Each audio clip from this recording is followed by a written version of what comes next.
Bonjour et bienvenue sur la chaîne YouTube de Figurines Collector. Retour dans les années 80 aujourd'hui pour un review de cette figurine de Choco et Sinoc du film Les Goonies. Alors c'est un diorama en résine à l'échelle 1/10 qui a été réalisé par Iron Studio. Bon, sur la boîte, on ne voit pas trop parce que les images qui sont présentées, hop là, je vous montre aussi derrière, c'est un plan qui est assez rapproché, mais c'est bel et bien un diorama de protagonistes qui sont heureux d'avoir trouvé le trésor tant recherché de Willy le Borgne. Je vais pas m'attarder beaucoup plus sur la boîte parce qu'en fait, il n'y a pas grand chose à voir dessus. Voilà, il n'y a pas grand chose à vous dire dessus, donc ce que je vais faire, c'est que je déballe la figurine et je vous la montre. Allez, j'ai tout sorti de son emballage, donc vous avez devant vous tout ce qui se trouve dans la boîte. Je vais commencer par vous montrer le socle, qui est vraiment une merveille. Il est très très très beau.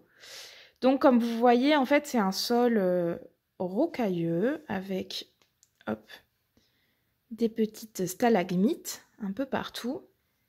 Et des éléments de trésor. Alors, le trésor est vraiment magnifique. Vraiment, la peinture dorée sur le trésor ressort vraiment bien. Elle brille bien. C'est très très joli. Un peu partout au milieu, on a, comme vous le voyez là, des petits crânes, des petits ossements qui sont disséminés un peu partout, qui sont eux aussi très bien réalisés. Et juste derrière, alors j'espère que ça va pas poser problème sur la mise au point, mais vous avez le squelette de Willy le Borgne, donc le propriétaire du galion que je suis en train de vous montrer. Enfin, l'ancien propriétaire, puisqu'il est plus très vivant apparemment. Donc, Willy le Borgne, il est super bien fait. Donc, ils ont poussé les détails vraiment jusque sur les vêtements. Donc, le bandana, les vêtements sont pourvus de motifs. Donc, ils n'ont pas oublié ça, c'est super chouette. Il est évidemment paré de son cache-œil.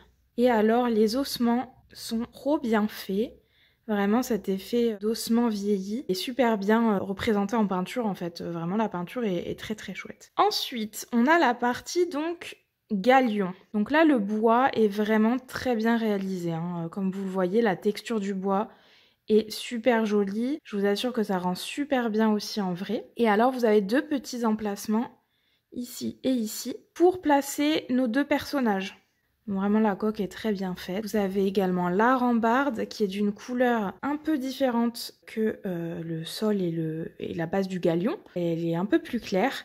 Et moi, c'est vraiment ma partie préférée. Pourquoi ? Parce qu'en fait, je trouve qu'ils ont hyper bien représenté cet effet de bois pourri un peu. En fait, comme vous pouvez voir, vous avez des zones un peu verdâtres. Donc, ils sont vraiment allés loin avec la peinture et j'aime beaucoup. Les cordes ici, elles sont très bien faites aussi. Enfin, vraiment, ce socle, il est très très beau, il est très réaliste. Je l'aime vraiment beaucoup. Alors là, vous voyez 3 trous ici. Ça va être pour placer un autre élément de décor qui est une autre rambarde du coup, que je vais vous montrer juste après. Donc vraiment un socle, encore une fois, qui est en résine, donc qui pèse son poids, mais qui n'a pas été laissé en reste. Vraiment, il est très très beau et super bien fait. Hop. Alors ça, c'est pas cassé, c'était juste un petit bout de polystyrène. Voilà. Donc comme je vous le disais, hop, ça c'est la petite rambarde qui va venir se placer sur notre socle. Donc c'est pareil, elle est super bien réalisée. Comme vous pouvez le voir, on a toujours cet effet de bois un peu pourri et c'est genre d'algues et de moisissures. Enfin vraiment, c'est super bien fait. Et la corde ici, elle prend une dimension un peu plus particulière parce qu'en plus, c'est une véritable corde qui a été rigidifiée, je pense, par le vernis. Mais voilà, c'est une vraie corde tressée. Donc ici, pas de souci de réalisme. Franchement, j'aime beaucoup. Et donc ça va venir se placer juste là où je vous disais. Hop. Juste ici. On a ensuite le personnage de Choco. Alors qui est visiblement très content d'avoir trouvé son trésor.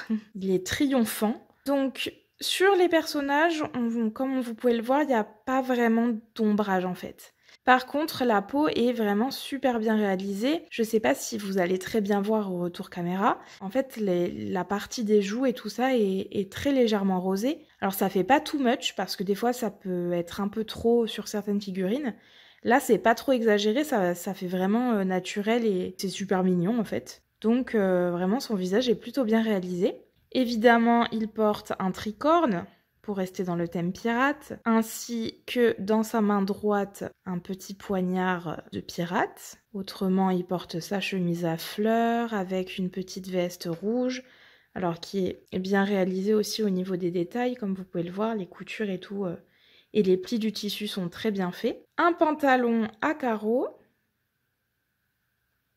avec ses chaussures et la tige qui va dans le socle pour le fixer sur le socle. Donc Choco, lui, hop, il va s'insérer juste ici. Dans la première fente qu'on a vue, le trou qui est juste là, voilà. Et hop, donc ça s'insère très très facilement, hein. Vraiment, il n'y a pas besoin de forcer. C'est super facile de le mettre, quoi. Et comme vous pouvez le voir, hop, ça tient bien. On a ensuite le personnage de Sinoc, donc qui lui vient en 2 pièces. Donc vous avez d'abord son visage, donc tout déformé. Super bien réalisé aussi, hein, la texture de la peau est la même que tout à l'heure. Vous avez évidemment son tricorne aussi avec un petit bandana, voilà. Et alors dessous, vous avez donc un petit aimant qui va permettre d'insérer la tête dans le corps. Donc c'est très simple à faire. Hop, vous avez la tête qui va là et comme vous voyez, pas besoin de forcer encore une fois, c'est super facile. Autrement, au niveau du personnage, ben c'est pareil, hein, on est face à un Sinoc qui est triomphant et très content d'avoir trouvé le trésor, qui montre ses muscles. Il a un t-shirt Superman avec ses bretelles, un jean déchiré, je vous montre ses chaussures, toujours pareil avec la tige qui s'insère dans le socle. Encore une fois, pas d'ombrage, mais c'est très bien réalisé au niveau des plis. C'est vraiment, vraiment chouette. Voilà pour Sinoc. Alors, je vais le mettre dans le socle pour vous montrer où il va. Il se place juste derrière. Hop. Voilà, bon, comme je suis pas au-dessus, c'est un peu une galère de trouver le trou, mais on y est. Voilà pour le montage de cette figurine. Donc voilà un petit aperçu de notre figurine une fois montée. Donc elle est très très sympa, vraiment. Ça pose pas vraiment problème que les personnages ne soient pas ombrés, parce qu'ils s'incluent très très bien dans le décor. Moi je suis vraiment une grande fan de cette base, de ce socle là, il est vraiment super beau. En termes de dimension, alors au niveau de la hauteur, on va être sur à peu près 30 cm. Vous avez une largeur ici de 19 cm, et en termes de profondeur, donc de là à là, on est sur 20 cm à peu près. Donc voilà, une bonne figurine, 1/10. Et voilà pour cette petite review. Alors j'espère qu'elle vous a plu et qu'elle vous aura permis de raviver quelques souvenirs avec nos bons vieux Goonies. Moi je vous laisse ici avec, comme d'habitude, un aperçu sur la base rotative. N'oubliez pas de liker la vidéo et de vous abonner à notre chaîne pour ne rien manquer des prochaines vidéos qui vont sortir. Quant à moi, je vous dis à bientôt!